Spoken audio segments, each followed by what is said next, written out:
Welcome to the Business as Unusual podcast. I'm your host, Rick Yvanovich. With me today is Lianne Ascott, the Director of Global Support Operations at Infor. Welcome, Lianne. Thank you, Rick. Thank you very much.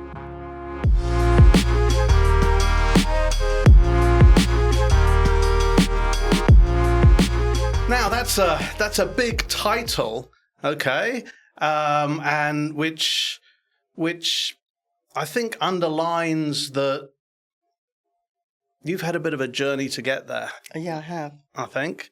So what was your career path to get you into this current role? Okay. I started in 1993. I worked for a company called SSA, and I was back office admin.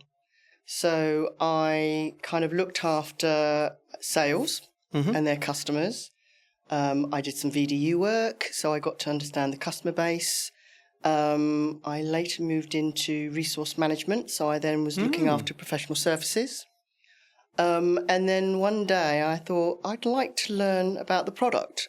Oh. So I was taken on board with training for EDI e-commerce. And I was put into support because this is what we did in those days. So I had 3 months training, and I was supposed to then go out into the professional services world and be mentored. But what I did is I stayed in support because I enjoyed support, working with customers, and obviously working out and troubleshooting and analysing. So I stayed there. I did the EDI, and then I took over supply chain. So I did kind of invoicing, billing, etc. I did that for about 6 years, and then I became a team leader with BPIX. So I then managed a small team. And then when we were acquired in 2006, I was still in BPIX, but then I brought in Infinium and warehouse management. And then in 2008, I then transferred across to Sun Systems, where I managed just the financial section at the time. And then when we moved into the IBU, I kind of became a senior manager and then the director. So because I'd been working with Sun Systems for, nearly kind of 4 or 5 years, managing financials, bringing in the processes that I'd had from BPIX. And then we had a restructure, and then I became a kind of global, working with APAC and Americas. And then, yes, I moved up to being a director. So I'm now the global of the whole of the regions. Oh, congratulations. Thank you. So what makes you feel inspired to be your best self? Do you know, although I've been in the business 30 years and I have worked with Sun Systems for 16 of those, I learn something new every day. Having come from, background administration, getting to grips with the product, working with customers and working with the teams, I'm a team player. So it inspires me that my team enjoy what they're doing, which makes me enjoy what I'm doing, and getting the customer success. Those customers that are sometimes frustrated with us, unhappy, turning those around is the best feeling ever, really. So what makes you smile at work then? What makes me smile? We have fun. We it's not just about work. So, talking about somebody's weekend or, what they're going to do in the evening or anything like that it's having some of that downtime with the team as well. Because although I am, the head of support, I am still a team player. And, I get, roll my sleeves up and I get in with the guys as well. So, and I think they know that and respect that as well. Okay, so outside work, what makes you smile then? Oh, I like musicals. Ooh. Yeah, I like musicals. Les Miserables is my favourite. Love that. But I've been to many, and I have 2 dogs. So, and I do some charity work with rescuing of dogs. So that gives me a sense of purpose and achievement as well, making sure, knowing that these dogs are getting some nice homes from where they've been, really. Well, that's lovely. So I take my dogs out walking a lot. Yeah, that's great. So you like being out in nature as well? Yes, I do. Yeah. I'm not a fair weather girl. I'll get the wellies on, and we'll go out to woods, fields. I do like walking. Yes. Fantastic. Now, being head of a global team, and given that you've got to go out for your walks, yes, and you've got to sleep. Yeah. How do you hold that whole team together? Because presumably you cover 24/7, right? Yes. Yeah. Yeah. Well, I mean, I have good management in those regions, and I let those managers manage. So I will have regular one-to-ones with my managers, and we have regular meetings with the teams remotely. Yeah. And communication is key. So yeah, I will communicate out with those, and I let my managers manage those regions, and they will come to me if they need my backing. But 9 out of 10, they are doing that role and managing those teams. So, but because we communicate and it gets filtered down, yeah, I think that's the number one key: communication and openness and transparency. So when you say communication, is that running to a cadence, or is it all ad hoc? No, I mean, obviously when we have directives and, our strategy and our vision, that is drilled down through managers to the team. I've been over in Manila recently, and I had a remote session with the team that were in Shanghai and Beijing, the management team. Berlin obviously was with me. So we had the Manila team in the office. So I was then kind of giving them what we're doing this year, the direction we're going in. I'm always asking for feedback. I'm always asking for questions, and I'm always asking for their ideas, because it's not just about what I'm delivering, it's what the team are delivering. Absolutely. Now, what's the most unusual experience that you've ever had in support? Crikey, Rick. I've got to think about 30 years worth of, oh my goodness. Unusual. That's a really difficult question to You've really put me on the spot. Unusual. I'll do that. I don't think I can think of anything at this point. Okay. My mind's gone blank. Okay, so nothing unusual. Well, it's so smoothly run. No. We do. I mean, there are challenges. We work closely with our development product management as an IBU. We all work really closely together. Unusual. I'm still trying to think and rack my brain. Okay, it doesn't have to be in work. It can be outside of work. My goodness.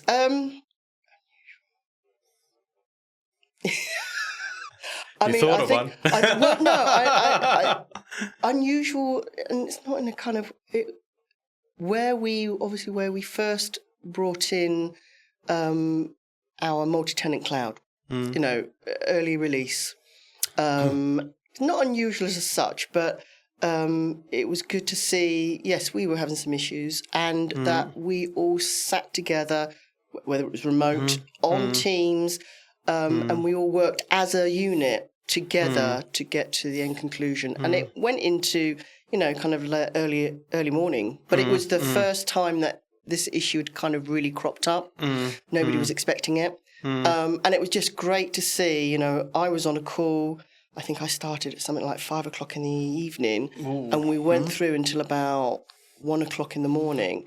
And, but there was myself, there was development, there was product management, there was cloud ops. So we were all working as one unit to get to the end conclusion. And we did. I mean, development were the ones that did that because it was more technical, but we all supported each other. So, I mean, I wouldn't say that's an unusual, but recently that's unusual because we don't usually have those kind of issues that kind of go round for that level of time. So, yeah. Have you noticed any I'm just curious because this move to the cloud, whether it's single tenant and now multi-tenant, it is a different user experience. Yes. So you could argue it's new, even though it's exactly the same. Yes. Are you seeing any trends in the sort of support calls and the this type of questions, the topics that are coming up? The questions and topics, you're right, Rick. It's in relation to the fact that you can't access the data or the back end because obviously we're hosting. Yeah. So they're the kind of questions we get from the services people who are implementing it. They'll have access to the data for a short period of time, and then when it goes live, that's it. So, and obviously my support team don't necessarily have that access either. We are relying on the customer or the implementers to kind of give us the indication of exactly what may have happened, because we're looking at the logs, we're looking at the errors, and obviously our cloud ops teams are obviously looking at the environment, and they've got the alerts and monitoring in the background. So that's different. Yes, we can look to replicate. But that's why, we ask for all details because it's not as easy as it was on-prem because we had the access to be able to go in with the customer or remote and look at the applications. So, that's one big question that has come through from moving from on-prem to the cloud, is that they don't have the same access that they once had. Yeah, is it also linked to, the more experienced customers have been using Sun for a while. Yes. They know all the nooks and crannies. They know how to get at data, even when they shouldn't be doing it that way. All the naughty ways of doing things. Yes. Yes, they do. Yeah. Yes, and that you can't do that. You can't do that on cloud. So that frustrates customers. And the implementers. It's a level of frustration, but from a different perspective, isn't it better? Because we shouldn't really be playing around. No, you shouldn't. With that. No, you shouldn't. And obviously, yes, it's definitely better for us because we have more control. But yeah, and we we're looking at what's happening in the front on how the application is working, where, yes, you're right. If somebody has gone in the back end, then that's harder to troubleshoot because we just don't know what's happened unless we then go down into the tables. And because the logs themselves, unless there's a SQL error and it's errored, that can also be difficult to try and get to the conclusion. Going back to the fact that you are managing this global support operation, what strategies, what things are you doing to keep them all motivated and engaged? Well, like I said, we have regular meetings. We do a yearly virtual, the whole global team together, fun and games. We play pin the tail on the donkey remotely. We play hangman. So there is, as I said, there is that fun factor. We did that last year. Keeping the communication, telling the team, because it has been challenging. We are really busy, more so than we have been now that we've got, on-prem and cloud. And we've had lots of escalations where customers and implementers are just trying to get to grips and understand and the go lives. So, we have some downtime. We discuss ideas. We're looking at how we can be self-sufficient in our training and keeping everybody up to date and up to speed because it's forever evolving. We go out for lunches. We look at social events. It's the team keep motivated. They keep me motivated, to continue. And I'm very fortunate to have a team that are still happy with the roles that they're doing and are wanting to help the customers. Wonderful. Now, I think what I'm hearing from what you're saying is that because this multi-tenant cloud is relatively new, and it's sort of same but different, really. Yeah. It sounds like customers and even some partners or some implementers, because they could be independent. Yes. Are not fully aware of what can or can't be done. Yeah, that's true. So what advice could you give to, firstly, a customer to make themselves more aware? Well, with the customers, when they sign that subscription, they will be sent an email introduction from our Cloud Hub team. And they will explain what they need to do and how they need to do it. And obviously we have the Cloud Suite portal, which makes them self-sufficient. They're logged in there as a contact administrator, very much similar to the actual info portal itself. And they can then add implementation teams or their own team. So they have access to the systems and they get the explanation of what they can do, where they can get the information from. They'll get a welcome pack. And then what we've done from a systems point of view is we've also then put a welcome pack that is related to Sun Systems product. Because there are differences and we do recommend and advise customers and partners to read the documentation because there are differences between an on-prem and a cloud implementation. And we have found that because the partners have been in the business and around Sun Systems a very long time, they tend to think that it's the same way of implementing as it was, in on-prem, and it isn't. It isn't. So we do say, read the documentation.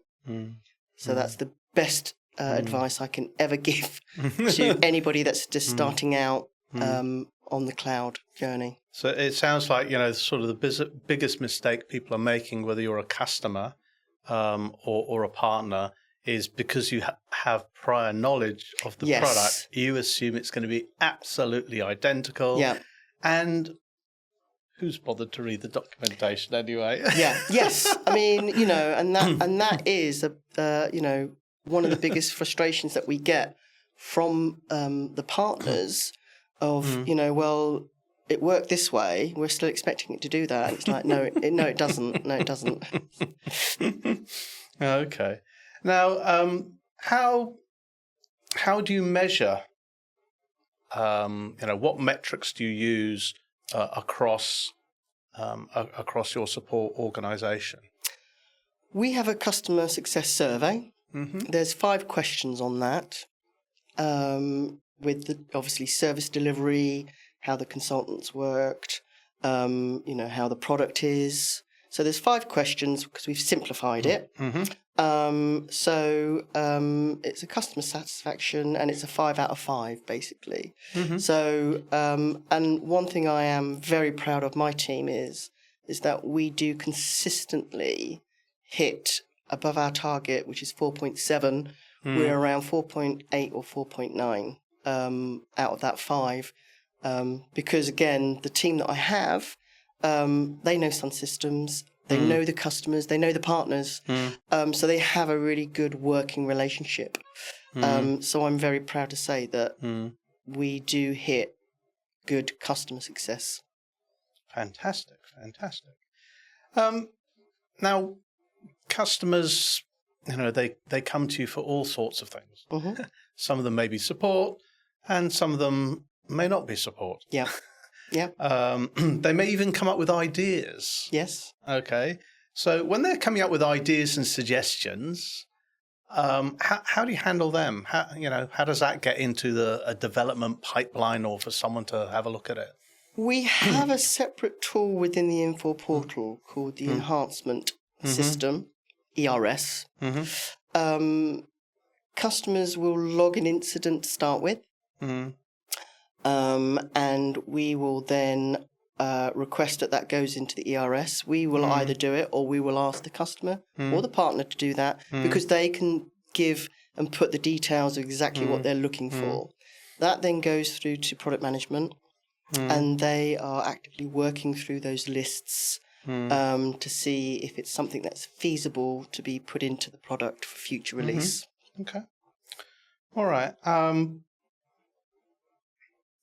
Now, again, look at customer support. With all the changes in technology that are coming, okay, whatever they are, I'm not gonna say yes, it's generative AI. That's only one technology. Yeah. It might not be the game-changing trend, but what game-changing trend are you looking forward to that's going to help with customer support? Okay.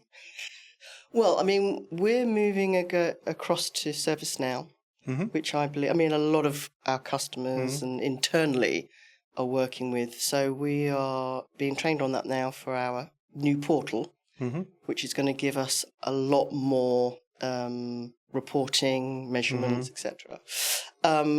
So for my team, I think that's going to help us, because we can... we do this now anyway. We coordinate and work with each other. I've always said 2 heads are better than one. But from our product, I know that we're putting in new features, new enhancements, on a regular basis, although we are moving to a biannually for that kind of situation. I'm sure Chris has mentioned. Yes. But yes, just, enhancing the product, keeping it fresh, so that, more customers will want to come to us and use our product. Okay, so I'm going to pick up on this customer support, because that's what you and your team do. Yeah. Am I right to understand, correct me if I'm wrong, that your customer support team are real human people? Yes. You're not using any chatbots or artificial intelligence. There's, when customers are submitting their request for support, they're not speaking to a machine, they're speaking to human beings. They will be speaking to a human being.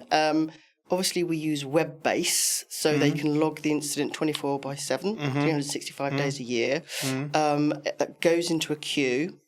And yes, a human being will pick that up off the queue, and they will be talking to a human being. The only time they will get something of a form of, a computerized is if they dial in, especially for a business critical. And obviously they have to go through the, press 1 for this, press 2 for that. So that's the only time that they'll get that. But other than that, no, it's a human being that is actually dealing with their issue. Is that a strategy that you're going to continue moving forward? Given the generative AI, and we're seeing AI everything, chatbot everything, and the frustrations of people because they can't speak to a human being anymore. Yeah. Well, as far as I'm aware, Rick, there's no plans at this precise moment in time, as I sit here, to be doing anything like that for customer support, because I always feel that, people who have problems and issues want to talk to somebody to work through that problem to get to a conclusion. Talking to robots doesn't necessarily get you to that end conclusion. So, humans are always going to be, as far as I'm concerned, the way forward in a customer support role. Wonderful. I love that as well, because there's so many institutions out there, and you call them up, you go through all the verification, pressing all the buttons, and then find out that you can't actually speak to a human being, and it takes you forever and weeks to speak to a human being, and then when you do, they solve it in a minute. Yeah. Yeah. So it's absolutely wonderful that human touch is there, with support for Sun Systems. Okay, now, yeah, I like that. Now, maybe that's why you're getting such high customer satisfaction, because maybe other solutions out there have not gone the human route. Right. Okay, so there are no plans as we know it to downsize or bring in robots or bringing non-human people. No, that's correct. So one of the things then, I'm curious, how do you teach, skill up your team to have that empathy? Because you might have irate customer, annoyed about something, and is that human touch?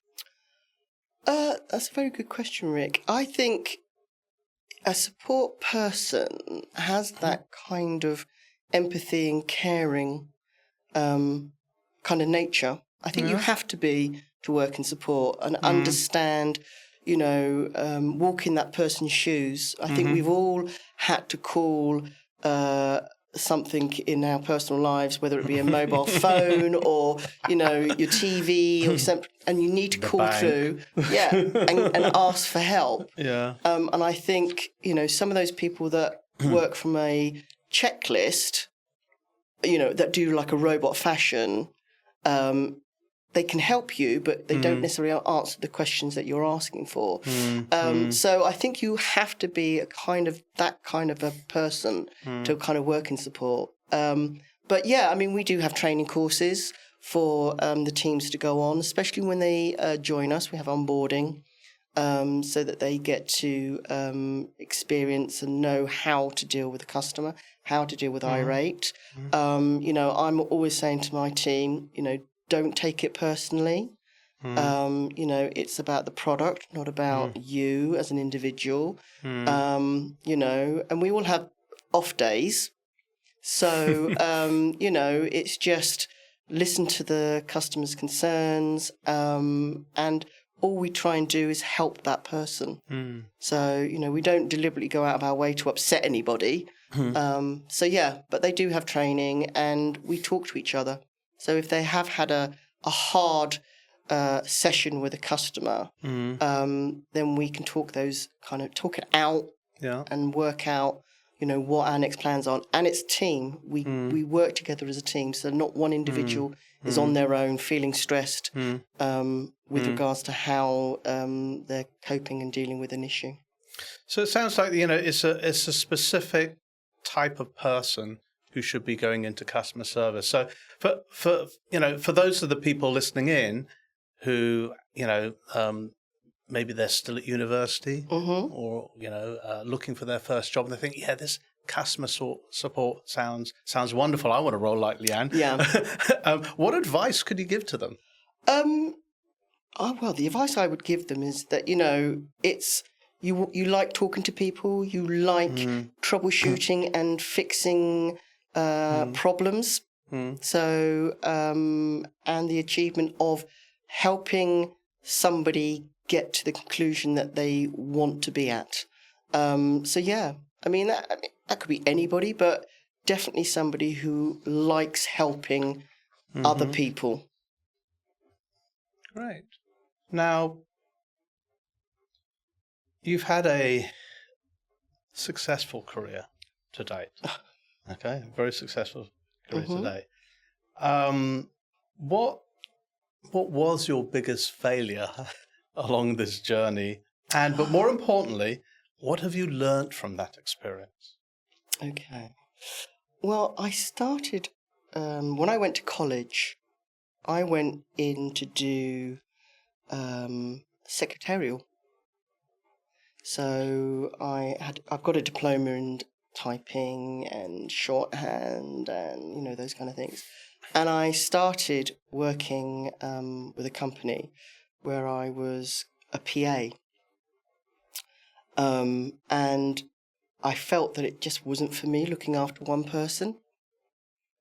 And strangely enough and ironically, I kind of ditched all of that and just went into an office, started, as I said, just as administration and worked my way up.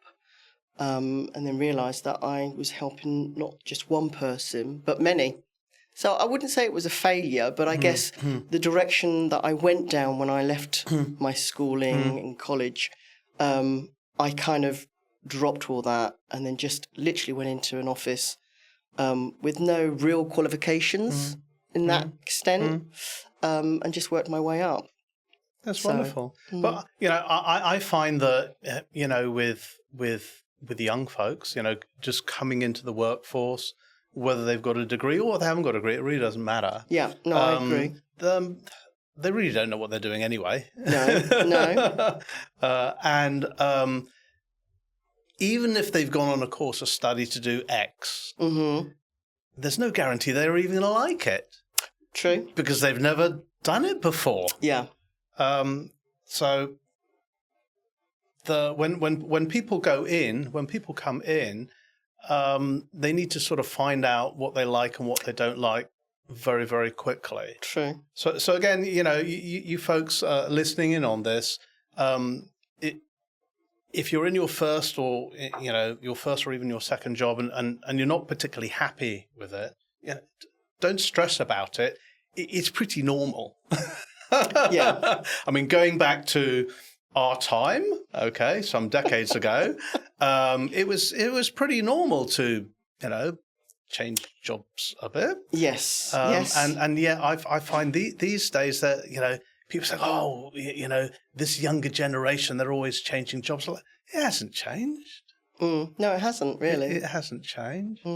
So on that vein, when you hire people and when you onboard people, how do you uncover if it just was a mistake? I mean, the person thought that they want to do customer support. Yeah. And then when, the rubber hits the road and they find out what it's really like, they go, oh, I'm not so sure if I like this. Yeah. Because people do slip through of our course. recruitment. Yeah, no, absolutely. When we're recruiting, I mean, I will always say that it will take, a good 18 months to get to grips and understand the product, let alone, the customer base, the processes, etc. And even then, you're not going to be fully competent with everything that we do now. I mean, we cover so many versions. Yeah. So I will always say 18 months, give yourself 18 months to understand and to work with the product and the people and the processes. But you are right, Rick. There are times when somebody will come in wanting to do a support role, and then within, 6 months to a year, they're like, oh, actually, I really wanted to be more on the development side, to get the kind of the bones of the technology. And if we have the opportunities, then we will work with them to move them into our development. So we don't necessarily always lose that person, so that because they built up that rapport and they have that understanding of our processes and our company, we then will try and move them into the relevant organisation within the teams that we have. So, but we do lose some, yeah, absolutely. And then you have to start that ball rolling again, and it takes time. And they are being trained by the support personnel, so they're being mentored and shadowed. So, and that does take time. Okay, what is the, I forgot to ask this before, but what is the immediate onboarding process when someone first joins? They have about a month of calls where they will be shown every aspects of Infor, from sales, development, support. So they have all of that, and it's done by Inforians. I mean, I've done that myself on occasions to explain what the roles are and how it does. And then they are provided with documentation to read. For support, we will then do some training with them, either one-to-one or classroom. And then we have training presentation slides that we give whether that be customer service or product. And then they will mentor and shadow one of the more seniors. And then when they feel, we kind of do 3 to 4 months of that. And if they feel that they want to pick up an issue on their own, they do that. But they will still have somebody that will sit with them or be their go-to. And the rest of the team are also looking out for them as well. And we have knowledge-based articles that they can look at. And then they're on, then they start picking up incidents. But there's always somebody, even today, even some of the seniors, will still reach out and ask questions of the product or an issue that's come up. So it's a very much team-orientated. Doesn't matter where you are in the globe, you can access team chats, etc., and reach out and get to somebody for help. Wonderful, wonderful. Now, you mentioned before that you like musicals. I do. Okay, so if we were to play a walk-on song for you, what would it be, and why? Oh, just trying to think back to Les Miserables. I dreamed a dream. Yeah? I dreamed a dream. Why that one? Because it means, that you can do anything, be anything. And I think I proved that really, like I said, by starting with a background of admin and working up, learning a product, becoming consultant, and then becoming where I am now. I've started from, I'd say, the bottom, worked my way up, so I understand what it is like to be in a consultant's footsteps. So, and I like that song. And on that note, you have worked yourself from the bottom right up to the top. Okay, it's clear that you're super successful.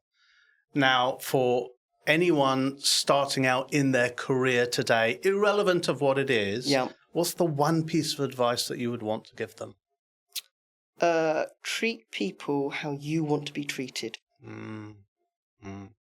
That's because wonderful. then you get, a return, 100%. And I've always helped other people and built that network up and rapport with others and been kind to others. And you will get that back. Wonderful, wonderful. Now, I've asked you lots of questions. However, is there one question that I haven't asked you that you wish that I had? I'm going to say no, Rick. Asked you.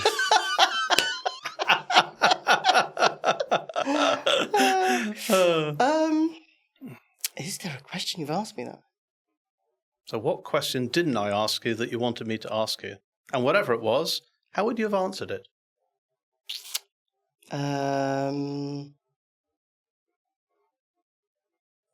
No, I'm gonna say no to that. Okay, fine. Fine, and there you have it. Now, if our listeners want to find you online, where can they find you? Well, I'm on LinkedIn. Okay, wonderful. And I am, obviously my email address is at info. So they're the two kind of places that I am on. I'm not very good at social media. But yeah, my email address is out there. And if anybody wants to contact me, please do. Well, thank you very much. It's been delightful having you on our show today, Lianne. Thanks, Rick. And to all our listeners, you heard it from Lianne. Support for Sun Systems from Infor is from real humans.